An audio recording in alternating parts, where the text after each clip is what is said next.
Cause I'm just going to pray. The disbelievers going to hate. Habibi, I'm just going to shake. Shake it off. Hi there. You may be wondering why I am creating these videos. Why would anybody set out to criticize a single religion when there are so many different religions in the world? Why pick Islam? It's a valid question, and we will get to the answer before the end of this video. Before that, though, I would like to be fair and share some of the positive impacts Islam has had on the world. Islam is a religion that liberates women and promotes women's rights. Some even say that Mohammed was the first feminist. As a woman in Islam, you are privileged enough that your husband is restricted to having only 4 wives.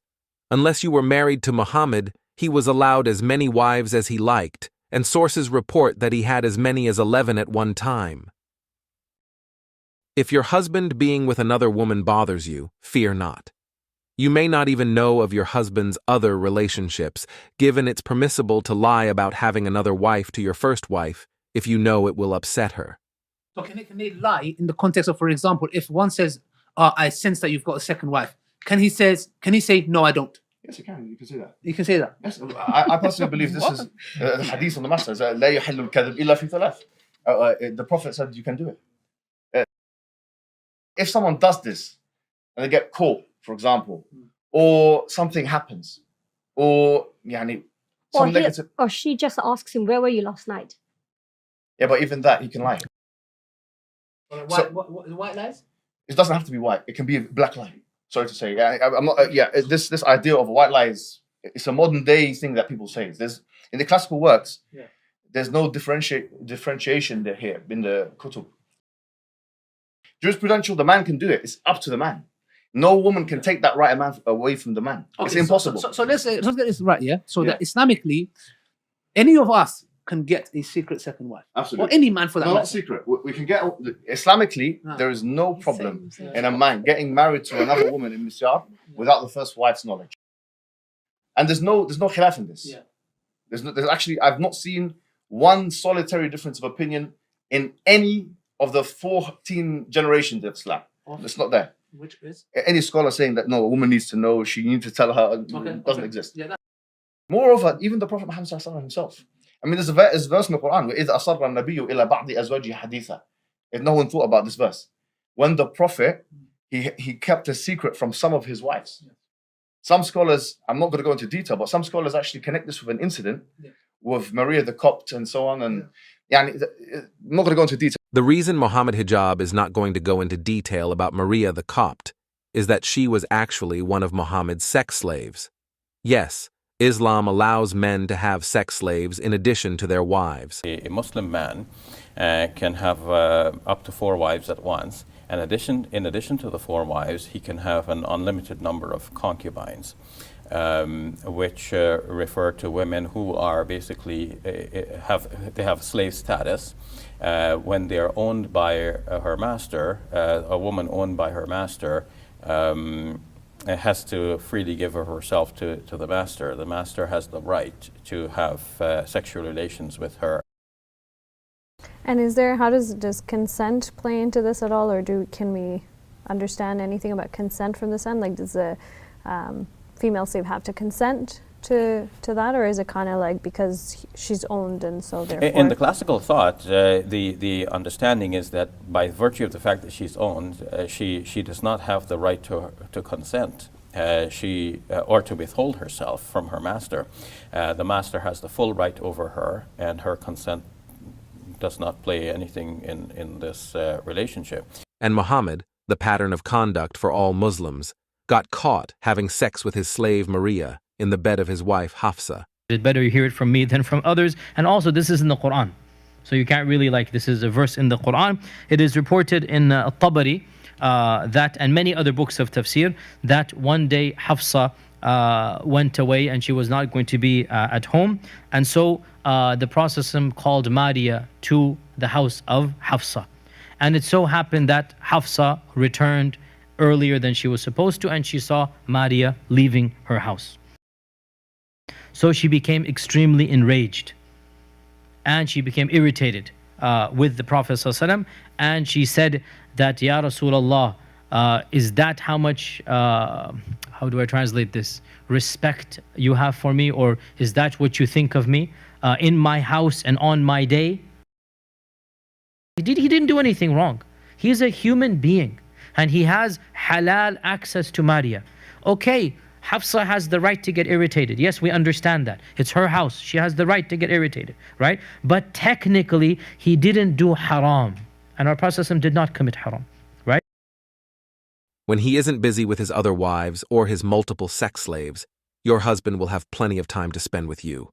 Some of the activities you can look forward to with your husband include, but are not limited to, being used as his tilth, which is soil ready to be seeded even if you are busy doing his cooking. Regardless of what she's doing, whether she's busy cooking or whatever, when her husband calls her for that particular act, she should be ready and willing to engage. Scraping semen off his clothes and being beaten. You may even be beaten so badly that your skin turns green, just like the woman in this hadith was. Luckily, Muhammad was there to make things right by condemning the woman for being in the wrong. Islam and human rights are in 100% agreement that women should be beaten. We only differ on who should do the beating. You say only the state can punish women. Islam says no. Power should be distributed across kinship groups. And this means that the patriarch has authority to physically discipline members of his family, including his wives, if they violate important norms and values. In countries like Afghanistan, women are frequently subject to violence by those who claim to love them most. This UN study shows that 87% of Afghan women experience some kind of violence in their lifetime, but that has nothing to do with Islam and its teachings on wife-beating. Muhammad's child bride Aisha said she hadn't seen any women suffering as much as the believing Muslim women, but let's not take that comment too seriously. But wait, there's more. You also get to cover yourself head to toe like you're the main character in a ninja movie. Why, you ask? Well, right after one of Muhammad's companions, Umar, saw Muhammad's wife Sauda taking a pee-pee, Allah told Muhammad to tell women to cover themselves. Interestingly, Umar had actually asked Muhammad to tell women to cover themselves previously. But let's also ignore the fact that a man came up with a verse that is now in the Quran, Allah's supposed eternal speech. All of this joy you will be exposed to is, of course, assuming you're lucky enough to survive your wedding night after being married off as a child, which was not the case for this 8-year-old Yemeni child bride who died from internal bleeding after her 40-year-old husband climbed on top of her and tried to do some interior decorating. There's a story in The Examiner about an 8-year-old girl who has died from internal injuries. I think you understand what I'm saying, Louis. Internal injuries resulting from sex with her 40-year-old husband on her wedding night. Where would anyone get the idea that it's acceptable for an older man to be climbing on top of a small child?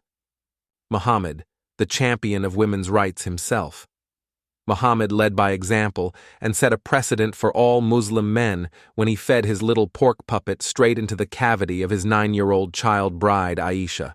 And O Muslims, don't apologize for the truth and don't distort the truth. There are Muslims that try to deny this. Oh, he didn't marry Aisha as a young girl. Ya akhi, look, that's not the way forward. We don't lie for the sake of our religion. Astaghfirullah. We have the truth. We're not going to cover up the truth if people find it embarrassing.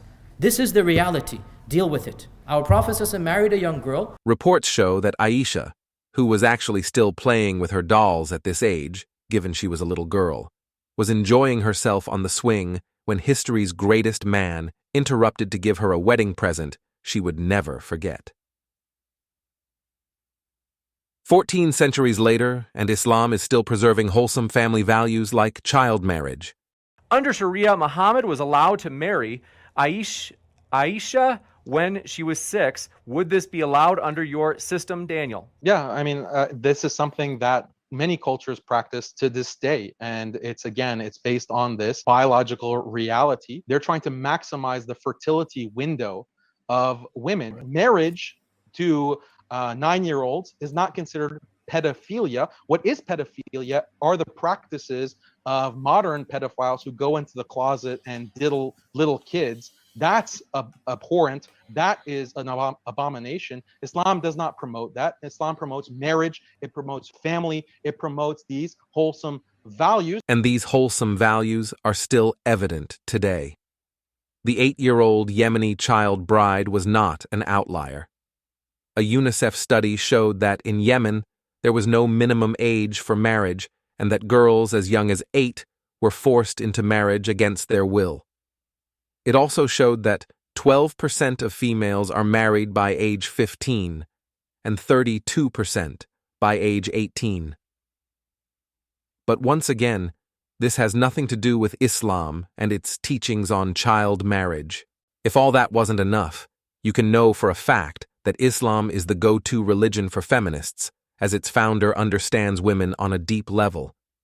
Mohammed understood that as a woman, you are a few pecans short of a fruitcake. Let's face it, you're really, really dumb. Fortunately for you, Mohammed has ensured that everyone knows that your testimony is only half as reliable as that of a man's given the deficiency of your mind. So fear not, nobody will take what you say too seriously. Given your stupidity as a woman, Mohammed made sure that no woman under his watch would ever be made a ruler, declaring, "Never will succeed such a nation as makes a woman their ruler." What a thoughtful man, prohibiting you from ruling so you don't embarrass yourself. Mohammed was even thoughtful enough to warn women to be on their best behavior, given he has seen hell, and the majority of its inhabitants are women. Why? Due to women's ungrateful attitudes towards their husbands, among other things. You know, their husbands who are allowed to have multiple other wives in secret as well as sex slaves, and who can choose to beat them if they step out of line. In 2023, the Organization for Economic Cooperation and Development did a study on discrimination against women in over 170 different countries. The study looked at discrimination in the family, restricted physical integrity, restricted access to productive and financial resources, and restricted civil liberties. 18 countries were classified as having a very high level of discrimination against women. Somehow, despite these liberating teachings we have just gone through, 16 out of the 18 countries were Muslim-majority countries. Conclusion?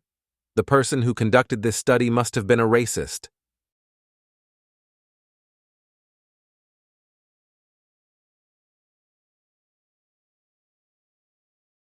Islam is a religion that has the best interests of individuals and the world at heart and promotes religious freedom for all, in particular, those who want to leave the religion. Mohammed, freedom fighter that he was, knew that leaving Islam would lead you to a miserable and unfulfilling life. Rather than live out the rest of your sad existence as a non-believer, Mohammed had the perfect solution: put you out of your misery. Reliance of the Traveler, page 595. When a person who has reached puberty and is sane voluntarily apostatizes from Islam, he deserves to be killed. It was narrated that Ibn Abbas said, "The Messenger of Allah said, whoever changes his religion, kill him." We could continue on reading hadith after hadith about this. But let's instead turn to popular Islamic scholars, Dawagandists, and YouTubers who in the 21st century are proudly calling for apostates to be killed.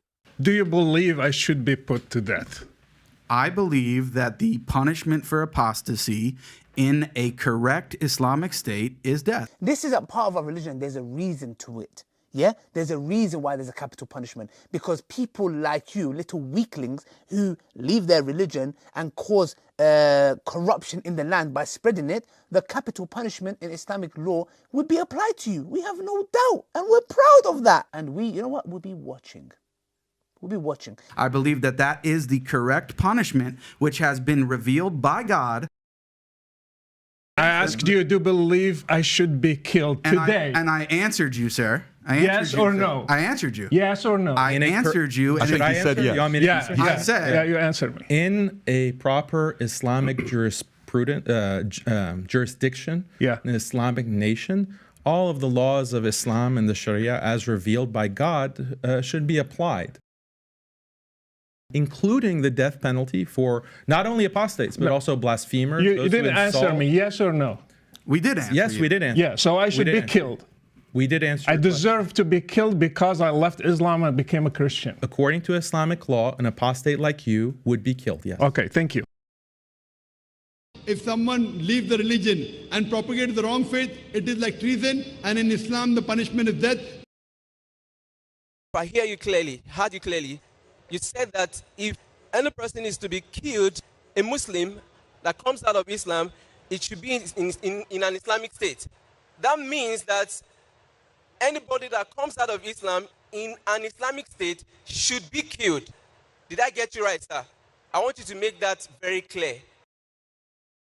In an Islamic state where the Islamic Sharia is followed, in an Islamic state, if the Qadhi takes a trial of the person, if he's caught and he changes religion, and if it's proven, in an Islamic state, only a Qadhi can see to it that if he has done treason, if he has an apostasy, he can be put to death. Thank you. Thank you. Thank you. In Islam, it is not up to you to embrace Islam and then apostatize, because we have rules and regulations. To come and accept Islam and then leave Islam, this is a crime that is the cardinal sin. This is something that has to be punishable in Islam to protect Islam and the Muslims. This should not be something that deters you. The fastest growing religion in the world is Islam. What does this tell you? Well, Assim al-Hakeem, seeing as you asked, I will tell you. But to do that, I will first need to take a look at the 2015 study conducted by Pew Research Center that you are referring to. Indeed, the study does in fact show that Islam is the world's fastest growing religion. It also explains the primary reason why. High birth rates. Why do Muslims, on average, have more children than those of other religions?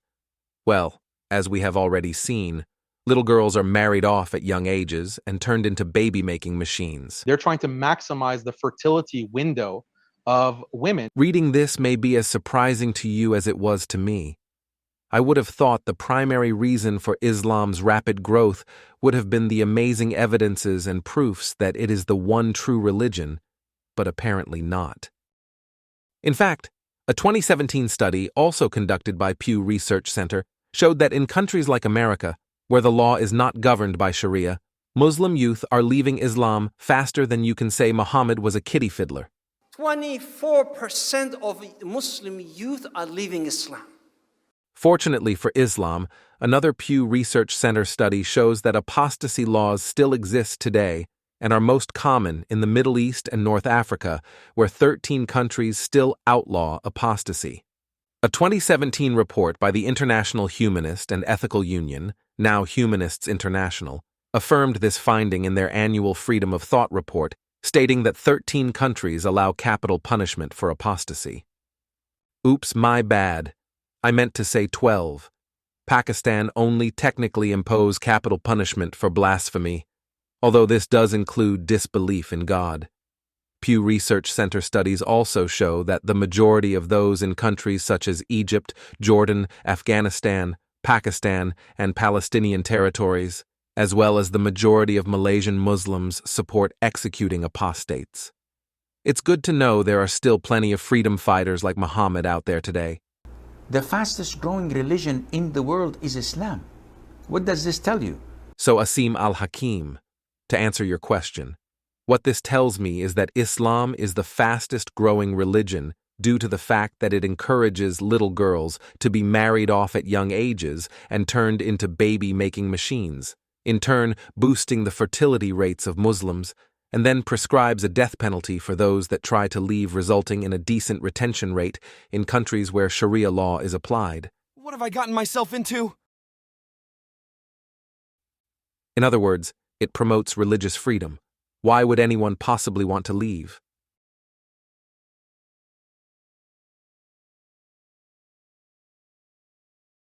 Islam is a religion that encourages individuals to say what they think, even if it is about Muhammad or Islam. Muhammad made sure that those who criticized him or his religion were given the ultimate reward, a permanent vacation from life, that is. These two girls who used to sing satirical songs about Muhammad were fortunate enough to be recipients of one-way tickets to their early graves. It is also permissible to kill people on behalf of Muhammad if you hear someone talking badly about him, like the man in this hadith did, after overhearing the mother of his child talking smack about history's biggest First Amendment ambassador. In his book, The Unsheathed Sword Against the One Who Insults the Messenger, one of the most renowned Islamic scholars of all time, one of the greatest scholars of Islam that Islam has ever seen, and it is someone whom I admire immensely, and that is Shaykh al-Islam Ibn Taymiyyah rahimahullah ta'ala, declares that whoever insults the Prophet is to be killed, whether they are a Muslim or disbeliever.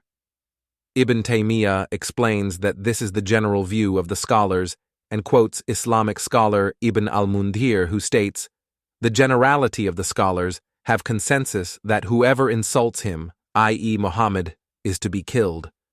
The book then goes on to provide justification for this action, using examples from hadith like the one we discussed earlier, as well as peaceful Quran passages like this one. Surah 9 verse 29, fight those who believe not in Allah nor the last day. Yes, and notice, the command is to fight those who simply don't believe, not fight them because they are attacking us. But don't be fooled. People being killed for criticizing Muhammad or Islam actually has nothing to do with teachings like these or the religion of Islam, despite the fact its most trusted sources are filled with these commands. Taymiyyah also thoughtfully clarifies that it is permissible to spill the blood of anyone who annoys Allah, and that whoever had annoyed Muhammad also annoyed Allah. If I didn't know any better, which I don't, I might be starting to think that Muhammad was making up these Quranic revelations as he went along to fit his own agenda. Like these idolaters did who are quoted in Islamic sources as saying, "This Quran is nothing but the speech of Muhammad who has invented it." Why would they possibly think that? One of life's great mysteries. Anyway, getting back to the topic at hand, if you take issue with the fact that Muhammad had sex with a prepubescent 9-year-old girl, married the divorced wife of his own adopted son, beat his wife, or allowed his followers to rape their female captives while their husbands were still alive, feel free to share your view publicly and openly. And always remember, if anything bad happens, it has nothing to do with Islam. Including the death penalty for not only apostates, but also blasphemers.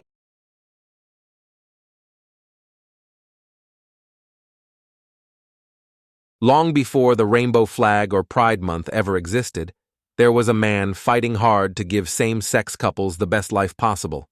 Who was this man? You guessed it. Muhammad. Given the fact he had somewhere between 9 and 11 wives at the one time, Muhammad had plenty of relationship practice and knew the key to a perfect relationship. With the limited time he was able to spend with his wives, given the sheer number of them, not to mention his multiple sex slaves, Muhammad learnt that absence makes the heart grow fonder. Bearing this in mind, he concluded that a longer and more permanent absence would form the strongest relationship, and he decided to share this with those he cared for most by declaring that if his followers found anyone doing the action of the people of Lot, they should be killed along with the one whom it is done to. You can't get more absent than that. If you don't know what the action of the people of Lot is, maybe do a quick Google search or take a look at another hadith like this one, which clarifies things for you so there's no room for confusion. In Reliance of the Traveler, a manual of Islamic sacred law, this understanding is confirmed and it is also clarified. This act is deemed more vile and ugly than adultery. But apart from absence making the heart grow fonder, there is further wisdom behind this teaching. Let's check in with our good friend from Saudi Arabia about this further wisdom. He says, what's the wisdom behind putting execution, capital punishment, as a punishment for killing others, for spreading corruption in the earth, for an adulterer caught red-handed, for someone who does the act of homosexuality. This is not my call. This is the law of Allah. And Allah Azza wa Jal, the creator of the heavens and the earth, is not obliged to come and justify everything to us. We hear and obey. If you do not submit your will to Allah Azza wa Jal and accept unconditionally whatever Allah tells you, you're not a Muslim. As easy as that. I don't know how you could possibly question that philosophical mode of thinking, but in case you do, Muslim cleric Wissam Haddad from Sydney, Australia, is here to explain what that means for you. We follow Islam. And yes, in Islam, we do not hide from the fact that homosexuality under the Sharia, after being judged with the Quran and the Sunnah by an Islamic judge in an Islamic court in Islamic lands, is punishable by death. The idea that being a homosexual is okay in Islam, being persistent on this major sin, being proud of it, calling to it, promoting it, making it permissible, going against the textual evidence from the Quran and the Sunnah is clear-cut kufr. And a person who does so has clearly apostated from the deen of Allah subhanahu wa ta'ala. And we all know what happens to apostates. Ibn Abbas said, "The Messenger of Allah said, whoever changes his religion, kill him." Human Dignity Trust research shows that 12 countries have jurisdictions in which the death penalty is imposed, or at least a possibility for private, consensual, same-sex sexual activity. And that, at least 6 of these countries implement it. 11 out of these 12 countries have something in common, and you're not going to believe what it is. 11 out of 12 countries are Muslim-majority countries. How could that possibly be the case? Your guess is as good as mine. But once again, this has nothing to do with Islam or its teachings on killing people that engage in same-sex sexual activity.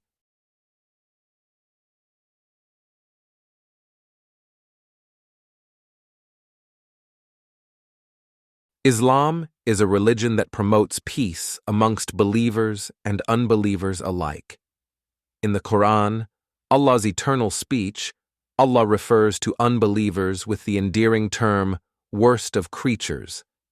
In the Quran, we can also find plenty of peaceful passages, such as those commanding Muslims to fight unbelievers around them, slay others and be slain, or fight anybody for simply not believing in Allah.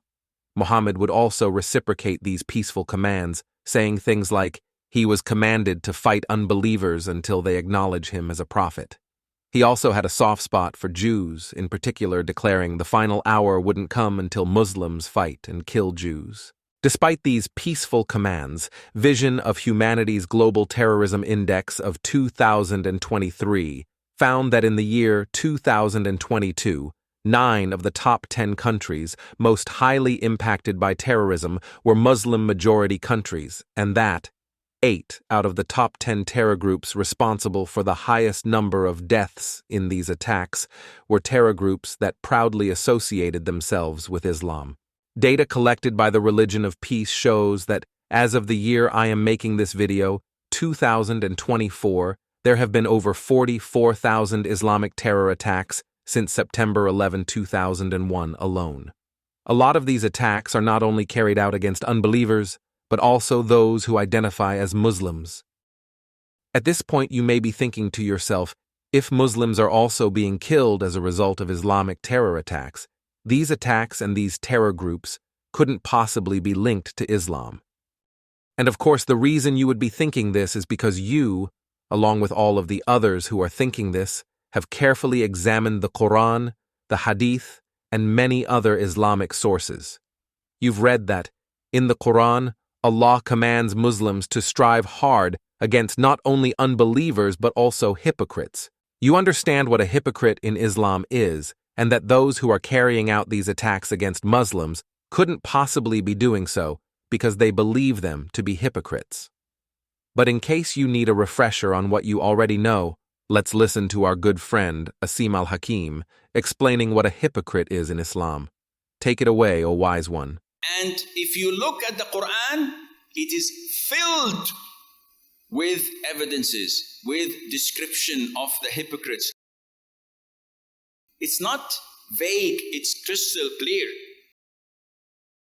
This is to show people that you're a Muslim, but you actually are not. You hide disbelief. So, Assim al-Hakeem, I am a hypocrite if I try to hide my disbelief, maybe because I am too scared of being killed due to the penalty for apostasy. Tell us more. You hate Islam. I am a hypocrite if I hate Islam, after being forced as a child to marry a man with 3 other wives and who beats me if I step out of line in his eyes. You look down at Islam, at Sharia.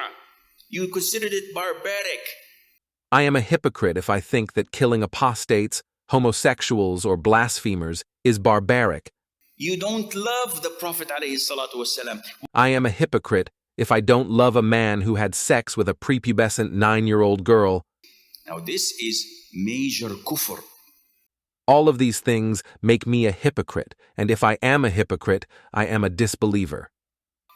Hypocrites, they're not making a small sin that you can just brush it off your shoulder and khalas, kiss and make up, no harm done. No, it's problematic. It is something that takes you out of the religion of Islam. But not only am I a disbeliever, I am also an apostate, and we all know what that means. So I should be killed. We did answer. I deserve to be killed because I left Islam and became a Christian. According to Islamic law, an apostate like you would be killed, yes. Okay, thank you. But I digress. So back to Islam's beautiful teachings towards unbelievers. Why is all of this important? Well, aside from the fact that the world has been bleeding from love for the last 14 centuries as the result of endless Islamic peace attacks, as we have already seen, Islam is the world's fastest growing religion, and the Pew Research Center study we were looking at earlier shows that, by the year 2050, Islam will be close to becoming the world's major religion due to the high birth rate of Muslims. If you have watched my video, Understanding Jihad, you should by now understand that once Muslims reach a majority, Islam teaches them to implement offensive jihad. In this expansionist phase of jihad, Muslims are commanded to go around giving unbelievers 3 options. Number 1, to call them to Islam. If they refuse, then tell them Allah obliged upon you to pay taxation, jizya. If they refuse, then we have to fight. And if we fight you, then we capture you, you become our slaves, and we take your land, and you take because you refuse, I give you 2 good options. This is the strength of Islam. So, what happens shortly after the year 2050, when Islam becomes the world's major religion? But this jihad cannot be accomplished, cannot take place, unless the state of the Muslims is strong. If you don't have a strong Muslim country, who can they pursue or attack? But nowadays, forget this. Maybe in the coming 40, 50 years, when the Muslims become strong as they're supposed to be. It's always good to have something to look forward to.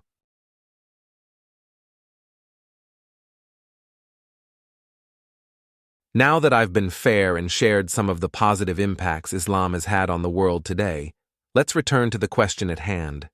Why criticize one religion when there are so many different religions in the world? Why pick Islam? Well, it couldn't possibly be because I disagree with child marriage or women being mistreated, or that I disagree with killing apostates, or that I disagree with killing those who insult Mohammed, or that I disagree with killing same-sex couples, or that Allah and Mohammed were talking trash about me long before I ever said anything about them, and I believe I have a right to respond to that, or that I would prefer that my family, friends, and I aren't violently subjugated now or in the future, or that I actually have Muslim friends and see them as victims of an oppressive ideology which I would like to help them and others like them out of, or that the world has suffered for the last 14 centuries as a result of these teachings, and I think enough is enough. No, none of those reasons could possibly be why I am singling out Islam. What must be the reason then? I must just be a racist, Islamophobic, hate-mongering bigot. And if that's what you think, you're more than entitled to hold that opinion, and you are more than welcome to continue to call me names and send me threats. This will make me stop and think. Stop and think about which is the next embarrassing fact I'm going to share about that wife-beating, child-molesting, finger-licking, tongue-sucking, demon-possessed, bewitched, suicidal, semen-covered pervert you call your prophet. If you enjoyed this video, please remember to hit that like button, leave a comment, and subscribe to the channel. If you would like to see more videos like these, please also consider supporting me through Patreon. Islam's not for me. Islam's not